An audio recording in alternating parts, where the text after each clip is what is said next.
What's good, everyone? Enrique here with another video, and this time it's Compact Creations number 5. So let's go ahead, not waste any time, and just jump straight into the setup.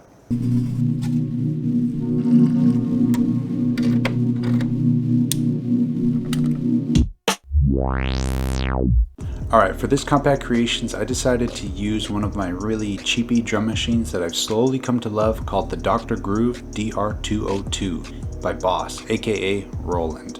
I surprisingly found this drum machine for 20 bucks on Craigslist. They go for about 100 bucks to 200 bucks nowadays at the time of this video. The reason I got mine so cheap is because all the pads were broken, but the MIDI still works on it, so I just sequence it externally. If you happen to find a good deal on one, I definitely suggest picking it up. I wouldn't pay more than 150 bucks for it. I mean, I got mine for 20 bucks, so you know, it's hard for me to judge in that realm, but basically one of the reasons I like using it is because it actually has a bass synthesizer in it, which can be ran on a separate MIDI channel as opposed to the drums. So you can have two sound sources coming out of a single audio source. For my sequencer, I'm going to be using the Digitakt because it can also play samples, as well as it has 8 MIDI tracks.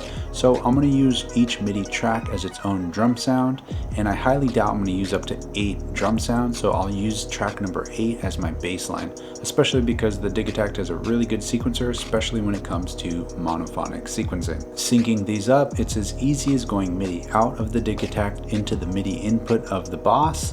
And that's pretty much it. And another side note is it's very important to turn off the internal sequencer's clock source on the DR202, because otherwise it'll keep playing the demo songs and you can't stop them, and they are really annoying. Audio wise, I'm bringing out the handy dandy Dude. I'm going to be running stuff straight out of the Boss into channel 2 and then out of the back of the Digitakt into channel 1.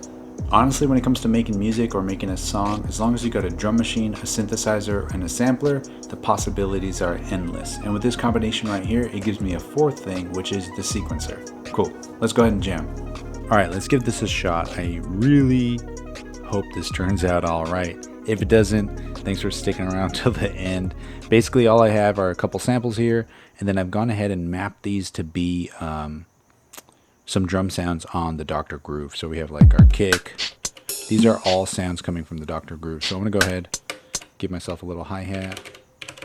Simple, a little fast. Let's go ahead and automate this velocity real quick, get some swing in there. Copy, paste. Can we give ourselves some swing? Let's get to like 56. Give myself a first kick.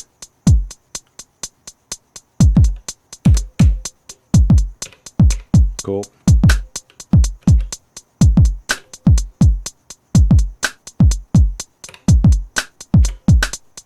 That's cool. Trigger down a little bit. So I have delays and stuff on here. They're a little overpowering. The flanger is kind of cool. Yeah, I'll do that. It's not too bad. Cool. That's good for this part. Let's go ahead and copy this pattern. Go to this pattern here. Nothing. Paste. 2 bars. And let's find a sample we like. So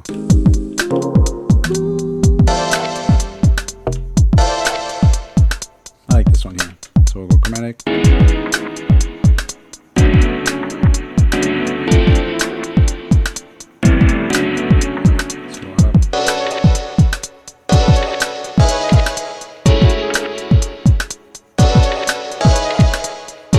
That's cool.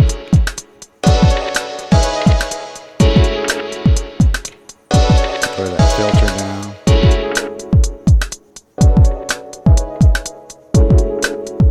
There's an LFO to this. Let's see. The filter frequency.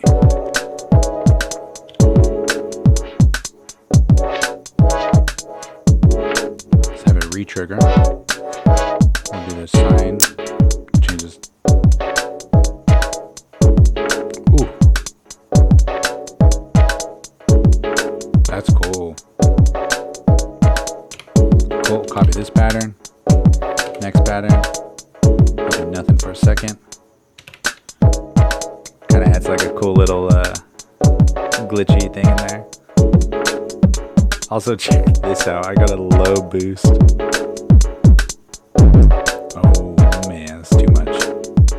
down. If it'll grab. Let's see. So this is now affecting all the drum sounds on here. Get it kind of crunchy. Oh, that sounds so good with the reverb.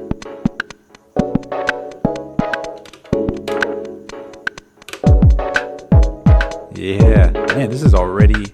Alright, I'm not going to speak too soon because I could mess this up real bad in like a heartbeat. So we got this pattern. We're here. Maybe find some more drums. Get out of chromatic.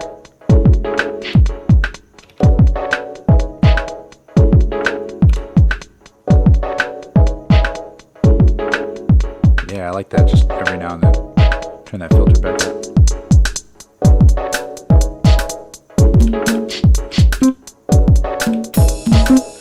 Okay, so this is the bass line. Oh, that sounded dope. Let's do this on the first one.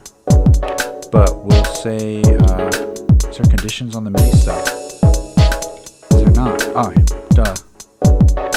We'll say one out of every 4. Let me keep track of myself. Cool. So now, okay, cool. So now we're doing it. Pattern, we will copy this one. So we'll say function, copy, pattern here, paste. Cool. So now let's write a bass line. And actually on this pattern, I want to go ahead and, what is it? I forget. Yeah, it's a mute per part. Or per pattern, I should say. So now if I go into track, this one, which is MIDI H, chromatic.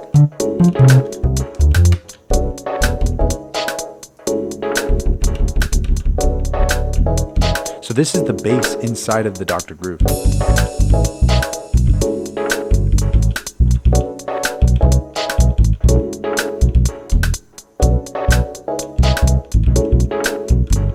Bass lines are like my kryptonite.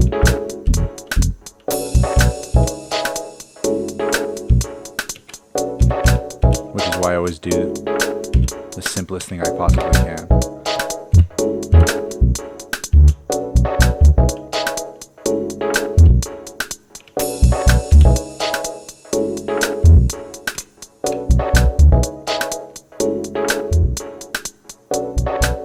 Now we can just go ahead and take this pattern, right? Copy this pattern. Here, it'll come in, nothing, paste, and we'll unmute this.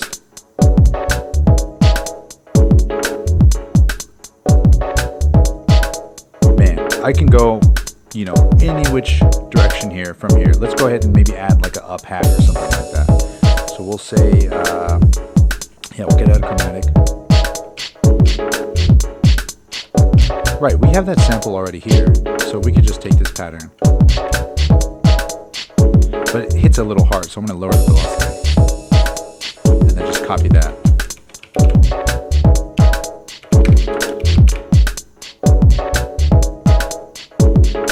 Do you have any other drum sounds in here? That's kind of cool.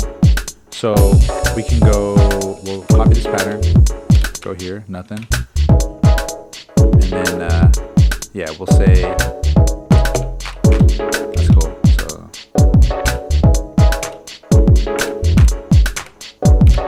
bam.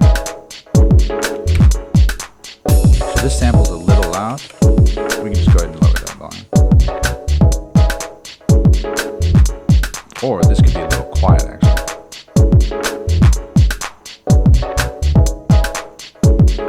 Then we'll say,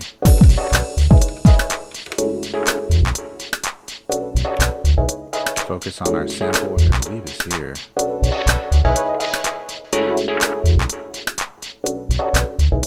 Maybe change up the LFO on this part, speed it up.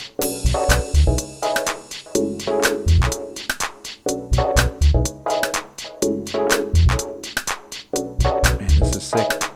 Copy this one, yeah.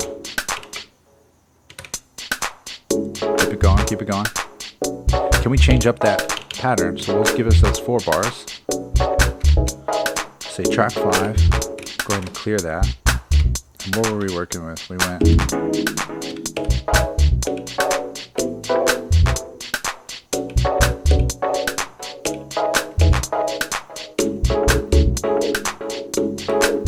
of cool. Very similar to what we had, but a little different.